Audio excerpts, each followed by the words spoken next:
Hello! Today I'm taking a look at an intriguing character in the Final Fantasy VII compilation, who emerged from being a subtle element of backstory in the main game, to a full-blown protagonist in releases that were published over subsequent years. As such, Zack Fair has grown from relative obscurity to become a fan favourite,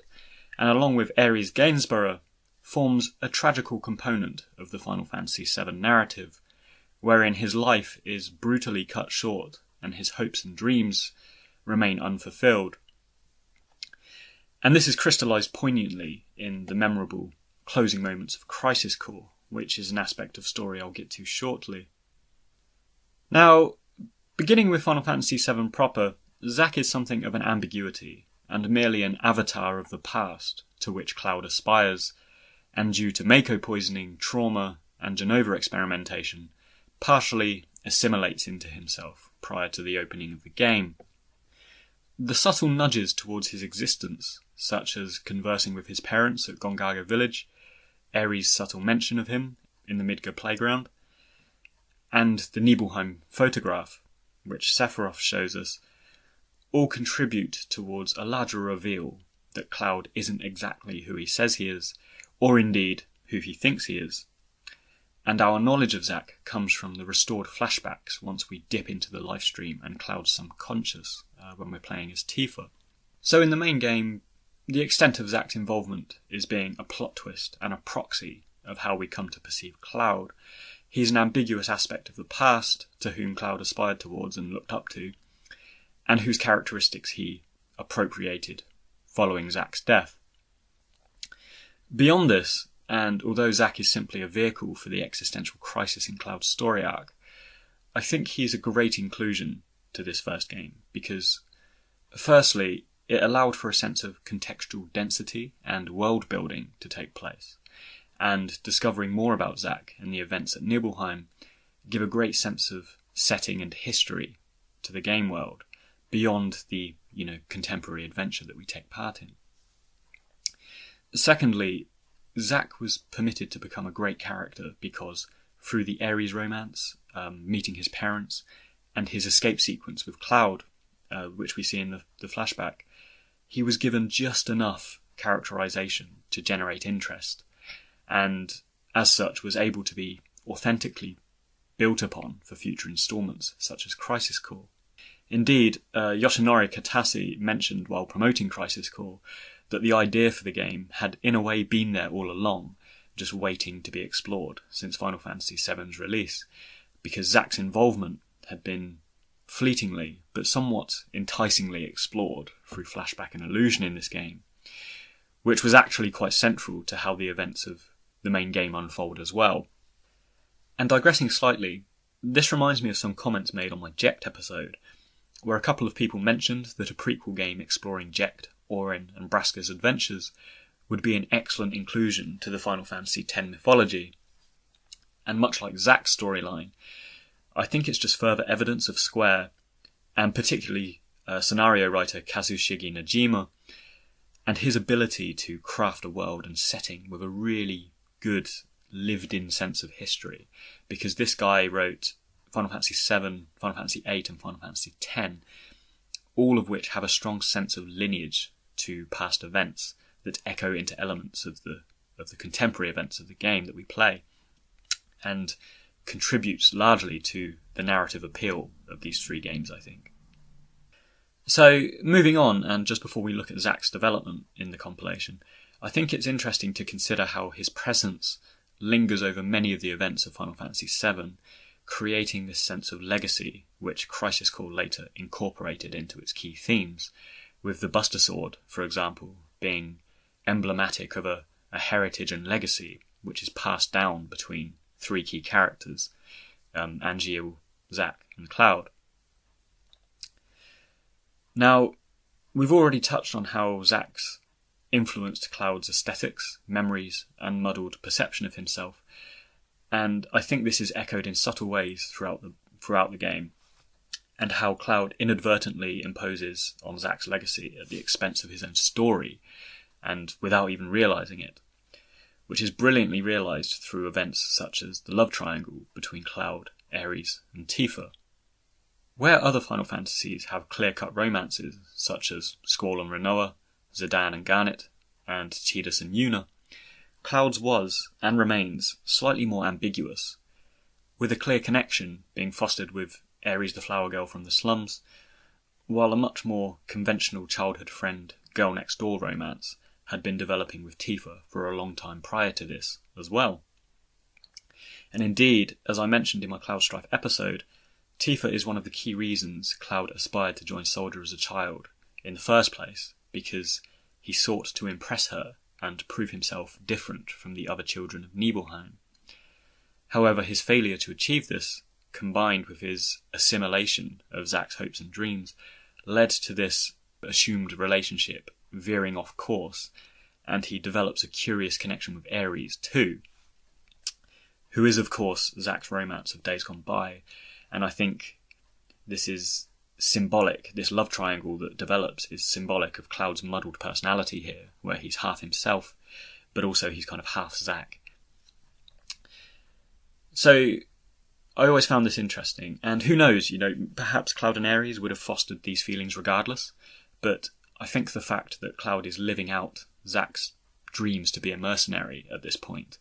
and he just happens to appropriate his romance as well, at the expense of his childhood one, is just a great subtlety to the game that shows the dichotomy and the duality within Cloud. Another great observation that's been made, which I can't take credit for, but was mentioned in the comments of my Cloud episode, is that Cloud having only one shoulder pauldron on his attire, rather than the two that Zack had, is also somewhat emblematic of Cloud being psychologically half a man, half himself and half Zack,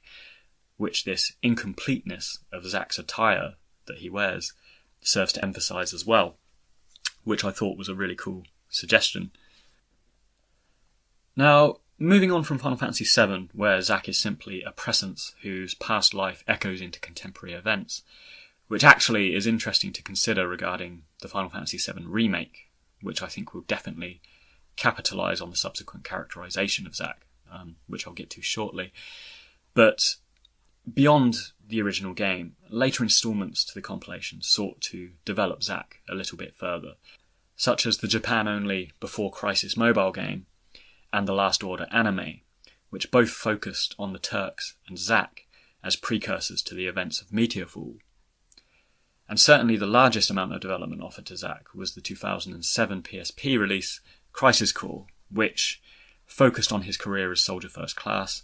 and the events that lead up to his demise en route to Midgar, which, of course, we witness as a flashback in the 1997 game. Now, Crisis Core was an interesting opportunity for Square because, having played Final Fantasy VII, we as players know how it ends for Zack. His death is predetermined. So they had a great opportunity to work backwards from and recreate these events, building them up in a dynamic way, and joining the dots with a lot of tangent threads of story for contemporary events, such as his relationship to Aeris, Sephiroth, the Turks, and of course Cloud. Digressing slightly, it's worth noting that Crisis Core was developed in a Kingdom Hearts gameplay style, with the RPG battle system being a much more action-centric, innovative approach to Final Fantasy, which later games, and I think the remake, will also adopt. But the reason I mention this, and the reason I really liked it, is how the idea of Zack and the characterisation of Zack is incorporated into the gameplay, and particularly the battle system, where his thoughts and memories of certain characters kind of spin around on this roulette wheel, and they influence his battle techniques and limits. Because it plays into this whole narrative thread and consistency of his memories and his legacy being carried across the main title and carried across these games, and how these people that are close to him are consistently on his mind, propelling him forward in his adventure, but also how, after he's gone, he's still lingering in the minds of these people, respectively as well. So, anyway, the game kicks off with Zack being promoted, or at least recommended, to Soldier First Class, and we are thrust into events that immediately contextualise his attitude and his emotions. And he proves a pleasant switch up from the brooding, conflicted Cloud of the main title, because Zack, as his last name suggests, is a fair-minded, optimistic and enthused personality, strongly polarised with the internal strife and the existential conflict of Cloud strife, which his last name suggests. And indeed, in the opening moments of the game, when Zack receives this recommendation, his first instinct is to optimistically run and embrace Angeal, which is uncharacteristic of his rank, and Angeal kind of pushes him off and responds, "Don't make me regret this." And on this note, Zack's personality and his positive vibes has wider implications, and for the first time, excusing perhaps the character of Reeve, his inclusion as a soldier positions Shinra, or at least its employees, as not necessarily arbitrarily evil. Zack, Angeal, and some lesser comrades are seen to be good-natured, and there's a willingness, in Zack at least, to use his position to help people. And even characters like Sephiroth and Tseng are humanised to some extent in this game, which offers a really fresh perspective for them, and if nothing else shows that Shinra isn't a single unified entity, but rather it's quite fractured with allegiances and moral questioning, which paints a slightly different portrait than the original game did. That said, however, the dichotomy here is that Zack's story is set against the backdrop of several conflicts, such as the war with Wutai, which, as we know from the main game, deprived that society of their livelihoods. So it's an interesting take on events here that simply, shows things from an alternative, though not necessarily evil, perspective. So, in my original Cloud episode, I noted that Cloud's personality and attitude could be triangulated by three key figures in his life: Zack, Tifa, and Sephiroth. Turning to Zack, I think this is equally the case, and he can be considered by his relationships to Genesis, Aeris, and Angeal, and arguably, though to a much lesser degree, I think, Sephiroth, who has always prevailed as someone that soldier members aspire towards. Beginning with Angeal, this character is the mentor figure in Zack's life, whose reserved, solemn demeanour serves to emphasise and contrast with Zack's restless, playful attitude. And this contrast in their respective characters is referenced by Angeal, who calls him the puppy, owing to his enthusiastic naivety. And he's somewhat dismissive when Zack's bouncing around ready for the next mission and, action all the time. So Angeal's impact on Zack throughout the game is profound because he's adherent to and strongly preaches ideas of honour, which is symbolised by his family heirloom, the Buster Sword. And his anecdotes influence Zack and fortifies this sense of righteousness. But at the same time, Angeal is increasingly fuelled by his self-contempt as a genetic experiment, and he quickly becomes a murkier, anti-villain character who feels unworthy of the Buster Sword and excluded by definition from being an honourable man because he considers himself a monster. And Crisis Core is great with these narratives because all the central antagonists are somewhat sympathetic offshoots of, scientific experiments rather than conventional bad guys. And it's really Hojo and Hollander who can be considered the bad guys in the background here. But regarding Zack specifically, Angeal's supposed betrayal is a significant emotional obstacle for him to overcome, and the narrative for him in Crisis Core is a transitional one, because, he reluctantly overtakes and dispatches his former mentor, and in turn, over the course of the game, takes his place with this mentor-student friendship that's fostered with Cloud, which I mentioned earlier. And, this transitional narrative is symbolically handled by the passing down of the Buster Sword. Next, I'd like to consider Genesis, because although his relationship to Zack isn't as close as Angeal, and it's clear that Tseng, Cloud, and others have more obvious friendships with Zack, Genesis is important because he embodies everything that Zack is not. Once again, he's something of a sympathetic character as the game goes on, but he's prideful, he's privileged, and he has a sense of entitlement, in part due to his family's wealth, but also due to his lofty rank as a soldier first class. And indeed, Genesis's downfall begins when his envy of his comrade Sephiroth drives him to try and usurp him in a duel, and it's this hubris leading to a degenerative injury that sends him on his downward spiral. Another prominent aspect of his personality, which I think contrasts with Zack, is his incessant quoting of the play Loveless. By doing this, and projecting himself and his comrades as the protagonists of this play, he's displaying a dreamy idealism that contrasts with Zack's grounded enthusiasm and pragmatism. His romanticised idea of himself as a hero makes him somewhat divorced from reality, and much like Cypher from Final Fantasy VIII, who dreams of being a sorceress's knight. His unrealistic ideals propel him forwards into villainous actions, which he justifies, with this romantic dream of himself. Of course, this is coupled with his reveal as a self-described monster, which simply serves to push him further into this more negative worldview. So Zack, by comparison, is very much the antithesis and the antidote to this. And where Genesis is somewhat isolated and internalized and daydreaming, even among his comrades, Zack is an extroverted, grounded, giving person, which is articulated best by the fast friendships that he fosters with Tseng, Cloud, and the final significant character in his early story arc, of course, Aeris. Now, just before moving on to Aeris, a final note to make on both Angeal and Genesis and how their legacies are handed on to Zack. There's a really neat subtlety and a short dialogue where Zack issues an order to the new soldier recruits, where he says, "Embrace your dreams and protect your honour." And in this statement, I think he's taking the best of the characteristics of both Genesis and Angeal respectively, and how dreams and honour together are the foundation of a good soldier, which Zack himself, I think, embodies. So I just found that to be a really nice homage to these two characters that are kind of, getting killed off in this game. So moving on to Aeris, she is one of the few characters that alludes to Zack in Final Fantasy VII proper, and Crisis Core was a great opportunity for Square to indulge this storyline and their relationship. That said, the first actual meeting between them had something of a mixed reception, with many finding Zack falling through the roof of the church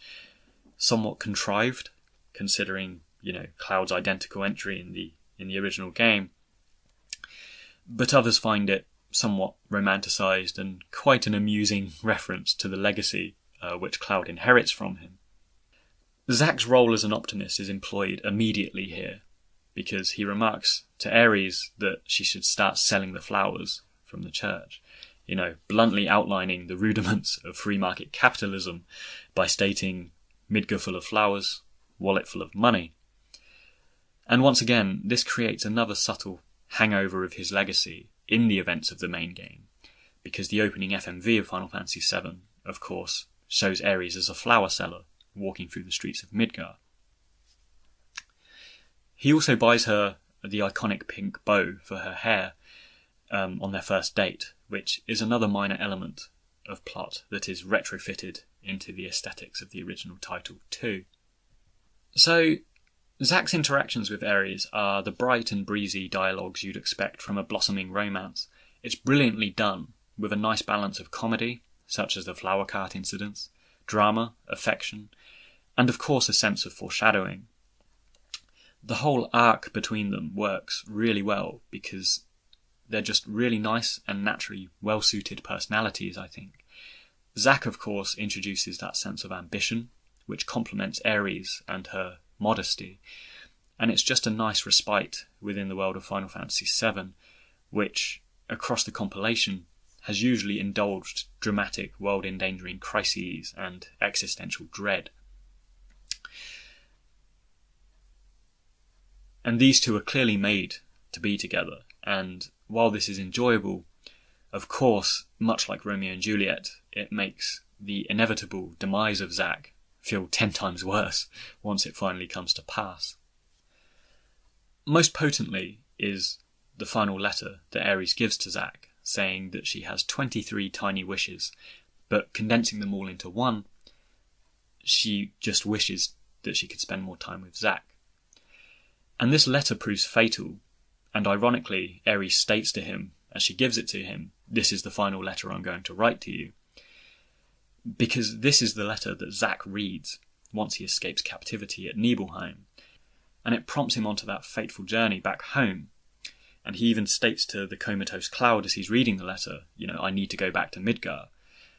And of course, shortly thereafter, he is apprehended and murdered by the Shinra operatives who are lying in wait for him. Frankly, this is a brilliant piece of narrative because, of course, having played the original title, we know that Zack dies, and that was always going to be the conclusion for this prequel. But they still managed to make this tragedy feel fresh and poignant because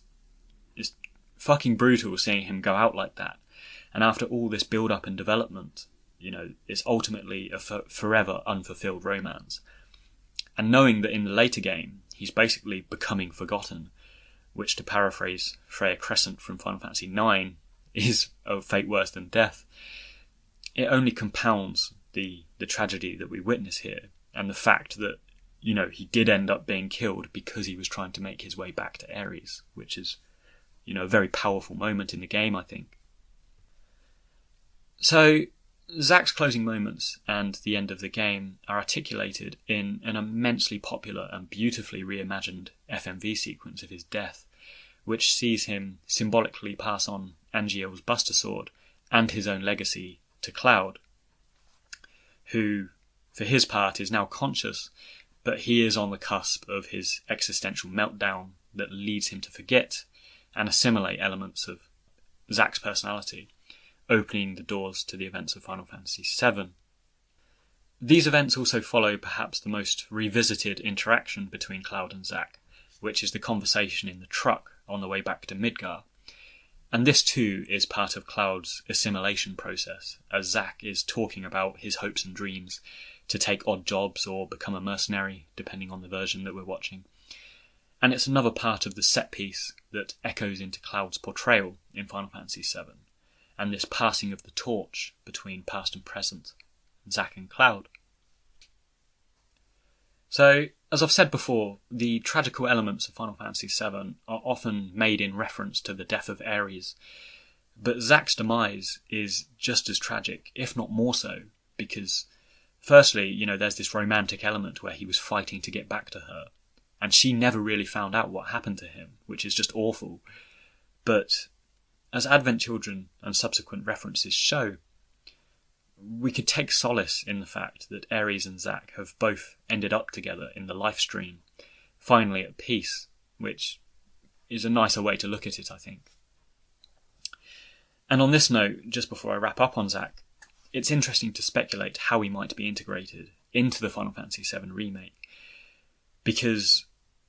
where the original title saw him as a late inclusion to give Cloud's plight some existential edge in history, he's now been characterised, and, enough prequel material has contextualised him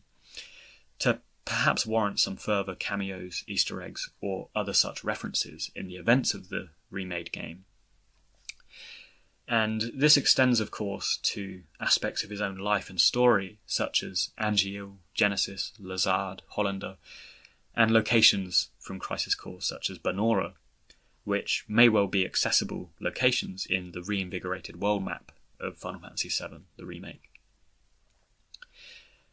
And I think there's a strong case for making Zack's story more apparent, because, firstly, he's hugely popular with fans, of course. And secondly, we've discussed in this episode that, much like Laguna from Final Fantasy VIII, many of his actions and interactions in the past influence contemporary events and characters. So it would seem remiss not to include some mini-games or side quests or flashbacks, or other such references and allusions to link these two timelines together. The only thing I'd say as to that, and the only snag, is of course that Cloud, who is our main character, doesn't remember Zack, so trying to effectively include plot elements that centre on him would conflict with the fact that Cloud and Aeris don't seem to talk about him, which is something the scenario writers would need to address. So, in all, Zack is a great character that's gone from a black-haired, pixelated flashback of the first game to a fully realised, tragic conclusion to the narrative events that transpired in the subsequent prequels. Was he better as an enigma of days gone by, or do we need more Zack in the future? Drop a comment, start a conversation, and if you like what I'm saying, please share and subscribe to keep updated with my latest episodes.